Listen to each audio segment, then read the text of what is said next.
Assalamualaikum warahmatullahi wabarakatuh. Baiklah, di sini saya akan membahas terkait tugas akhir kita pada mata kuliah pengantar manajemen. Nah, di sini tuh kita disuruh menganalisis terkait klub sepak bola Manchester United. Nah, judul yang kami ambil yaitu analisis penerapan fungsi manajemen pada Manchester United sebagai organisasi olahraga global. Sebelum itu, perkenalkan saya Retno Stianingsih dan dua rekan saya, Amelia Kartini Putri dan Nabila Azhara. Langsung saja masuk ke materinya. Nah, di sini saya akan membahas latar belakang Manchester United. Menurut Wikipedia, Manchester United merupakan sebuah klub sepak bola profesional yang berbasis di Old Trafford, Manchester Raya, Inggris, dan bermain di Liga Utama Inggris. Manchester United juga salah satu klub bola tertua dan paling sukses di dunia. Klub ini didirikan pertama itu dengan nama Newton Heath LYR Football Club pada tahun 1878. Seiring berjalannya waktu, klub ini berubah nama menjadi Manchester United pada tahun 1902 dan pindah ke Old Trafford pada tahun 1910. Manchester United bukan hanya klub sepak bola saja, tetapi merek bisnis global. Klub ini merupakan daya tarik terbesar dan unik, terutama bila dikaitkan dengan mata kuliah kita yaitu pengantar manajemen. Pada analisis kali ini, kami mengaitkan MU dengan materi POLC yang sudah kita pelajari pada chapter-chapter sebelumnya. Untuk pembahasan lebih lanjut, akan dijelaskan oleh Nabila Azhara.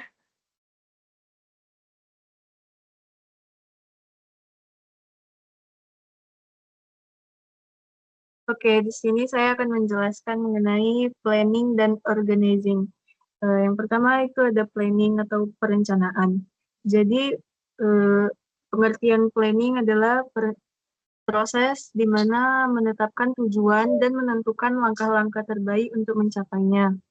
Nah, di sini ada beberapa penerapannya di MU. Yang pertama itu ada perencanaan strategis klub.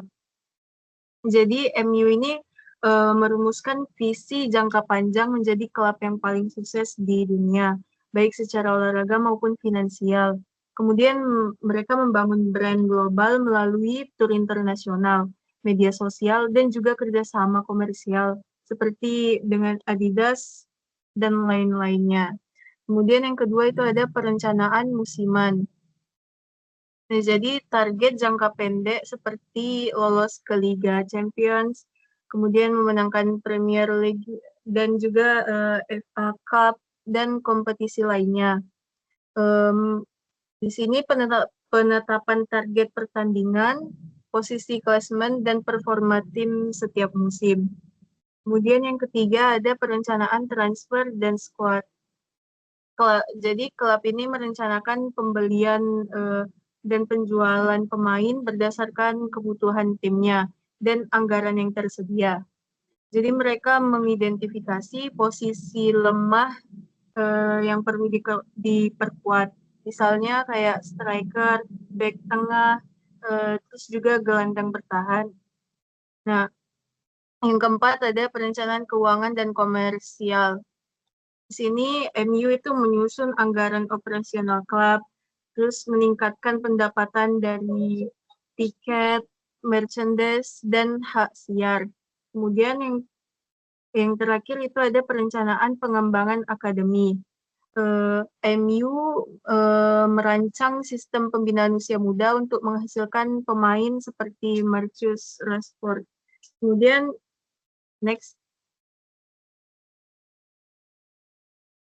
Yang kedua itu ada organizing atau pengorganisasian. Jadi di sini organizing itu adalah mengatur sumber daya manusia seperti keuangan, terus fisik, supaya tujuan yang telah direncanakan dapat dicapai dengan efektif dan juga efisien. Nah, di sini ada 4 penerapannya di MU. Yang pertama itu ada dari struktur organisasi klubnya. Di sini terdapat struktur organisasi klubnya itu hierarki dari pemilik, terus CEO, direktur olahraga, manajer atau pelatih, dan juga pemain dan staf teknis. Jadi di tiap bagiannya itu memiliki peran dan tanggung jawab yang jelas. Kemudian yang kedua itu ada sumber daya manusia. Di sini sumber daya manusianya terdiri dari pemain, pelatih, fisioterapis, terus analisis taktis, kemudian manajemen media, tim pemasaran, dan lain sebagainya. Klub ini mengorganisasi mereka dalam departemen-departemen khusus. Gunanya untuk memastikan koordinasi berjalan lancar. Kemudian yang ketiga ada pengorganisasian infrastruktur. Di sini ada Old Trafford sebagai stadion utama, kemudian Carrington sebagai pusat pelatihan modern, dan juga tim teknologi data dan analisis untuk mendukung performa dan kesehatan pemain. Kemudian yang terakhir itu ada manajemen proyek dan logistik. Nah, di sini itu ada pengaturan jadwal latihan, kemudian pertandingannya, transportasi, dan juga akomodasi lainnya. Saat mereka itu tanding di luar atau di luar kota atau di luar negeri. Sekian dari saya.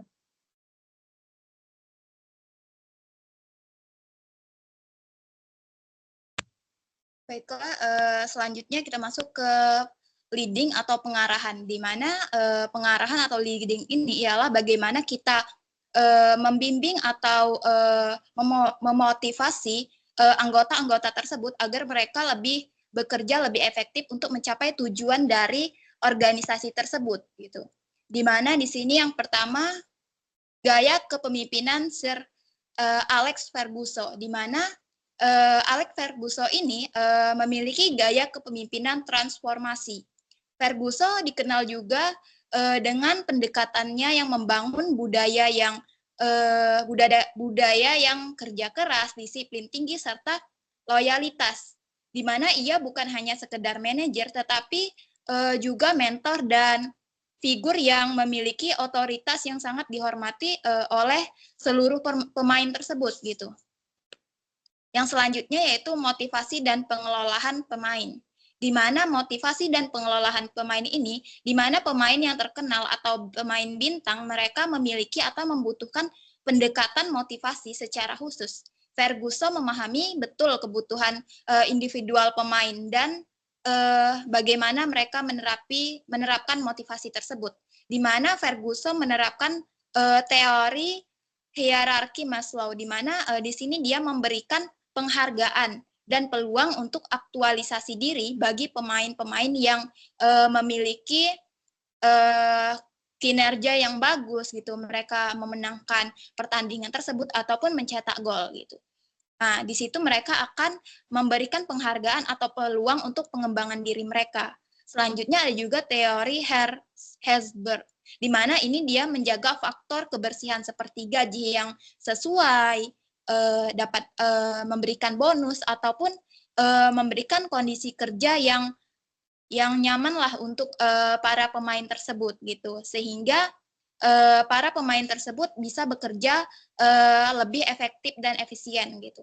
Komunikasi juga sangat penting dan efektif dalam sangat berperan penting bagi kita sesama pemain untuk menjaga tetap bersemangat dan memiliki tujuan yang sama di dalam tim tersebut.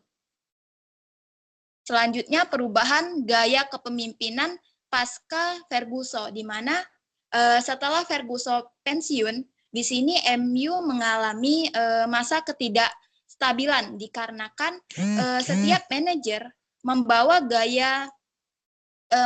gaya kepemimpinan yang sangat berbeda gitu. Nah, di sini ada David, yaitu kekurangannya itu dia kurang tegas dan tidak mampu mengontrol ruang ganti, sehingga menyebabkan ketidaknyamanan antara pemain maupun staf. Selanjutnya Luis, di mana Luis ini terlalu kaku dan tidak fleksibel terhadap pemain gitu. Dan selanjutnya Josh, yaitu gaya otoriter, namun dia kurang akrab lah atau kurang berhubungan baik gitu dengan para pemain. Selanjutnya Eric ini mulai menstabilkan atau menstabilkan gaya kepemimpinannya dengan pendekatan yang disiplin serta pengembangan jangka panjang. Boleh next.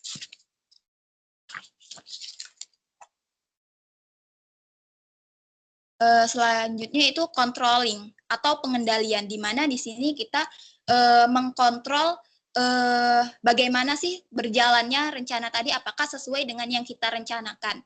Di sini ada yang pertama yaitu pengawasan kinerja tim, di mana pengawasan kinerja tim ini MU memiliki sistem pemantauan kerja yang sangat baik dari segi prestasi, keuangan, olahraga, maupun operasional dari organisasi tersebut. Contoh indikator yang diawasi yaitu peringkat liga, jumlah prestasi, jumlah pertandingan, serta jumlah kemenangan yang diraih dari MU ini. Juga jumlah pendapatan dari penjualan tiket maupun merchandise yang mereka peroleh gitu, serta efektivitas manajer dan pelatih. Di sini kita harus melihat bagaimana sih perubahan dari itu, apakah controlling kita ini tadi sesuai dengan yang kita rencanakan di awal. Gitu. Selanjutnya pengambilan keputusan saat krisis performa, di mana ketika performanya buruk, MU seringkali mengambil keputusan strategis, misalnya seperti pemecatan pelatih, perekrutan pemain baru, serta perubahan strategi baik itu bisnis maupun taktik gitu.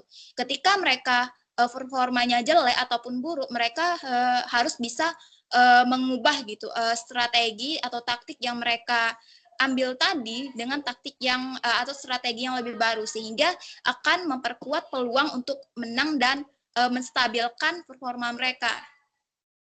Yang ketiga yaitu audit keuangan dan transparansi publik, di mana MU sendiri adalah perusahaan publik yang terdaftar di bursa saham. Nah, ketika perusahaan terdaftar di bursa saham, tentu mereka harus atau wajib melakukan audit keuangan secara reguler, di mana salah satunya itu meningkatkan transparansi kepada investor dan publik.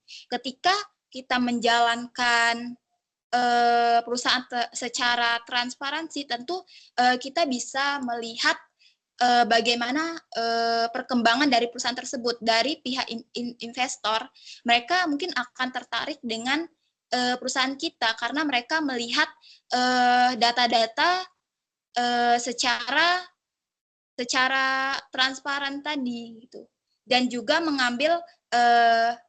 menjamin bahwa klub tersebut memiliki keuangan yang stabil dan juga menunjukkan bahwa perusahaan tersebut taat akan hukum serta etika dari perusahaan tersebut gitu. Terima kasih.